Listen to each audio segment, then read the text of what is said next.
आज हम बात करने वाले हैं rule of debit and credit के बारे में।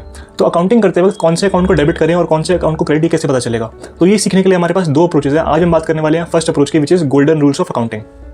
तो as per golden rules of accounting हम हर तरह के अकाउंट को 3 कैटेगरी में क्लासीफाई कर देते हैं। First personal account, second real account and third nominal account. तो एक एक करके सबकी बात करते हैं। First personal account. Personal account होता है किसी के नाम पर, किसी इंडिविजुअल के नाम पर या किसी की कंपनी के नाम पर, और इसका रूल होता है debit the receiver and credit the giver. For example, एक बंदा है मिस्टर राम जो अपने बिजनेस में एक और पर्सन से डील करता है जिसका नाम है मिस्टर श्याम।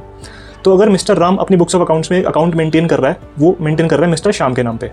तो अगर मिस्टर राम मिस्टर श्याम को 10,000 रुपये देते हैं, तो मिस्टर राम से 10,000 रुपये गए मिस्टर श्याम के पास। तो यहाँ पे mister Shyam is the receiver. हमारा रूल कहता है डेबिट द रिसीवर। इसकी एंट्री होगी mister Shyam account debit to cash.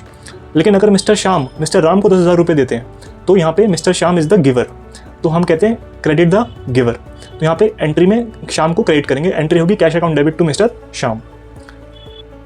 इसके बाद आता है अगला real account. Real account generally होता है एसेट्स का, like plant and machinery, land, building, furniture, vehicle.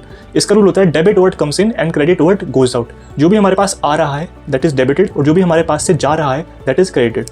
For example, मैंने एक मशीनरी खरीदी 1 लाख रुपए की, तो मशीनरी आ रही है और मेरे पास से कैश जा रहा है, तो मैं एंट्री करूँगा machinery account debit to cash. लेकिन अगर मैं 1 लाख की मशीनरी बेचता हूँ तो मेरे पास से मशीनरी जा रही है और कैश आ रहा है, तो उसकी एंट्री होगी cash account debit to machinery. तीसरा होता है nominal account. Nominal account generally incomes और एक्सपेंसेस का होता है। तो इसका रूल कहता है debit all expenses and losses and credit all incomes and gains. For example, मैं लेता हूँ रेंट का। अगर मैं कहीं रेंट पे रह रहा हूँ तो मुझे रेंट पे करना पड़ता है, वो मेरा एक्सपेंस है। लेकिन अगर मेरी बिल्डिंग में कोई रेंट पे रह रहा है तो मुझे रेंट मिलता है, रेंट मेरी इनकम है। तो as per the rule debit all expenses. तो अगर रेंट मेरा एक्सपेंस है तो मैं रेंट को डेबिट करूँगा, तो एंट्री होगी rent expense account debit to cash. लेकिन अगर रेंट मेरी इनकम है तो मैं इसको क्रेडिट करूँगा, एंट्री होगी cash account debit to rental income.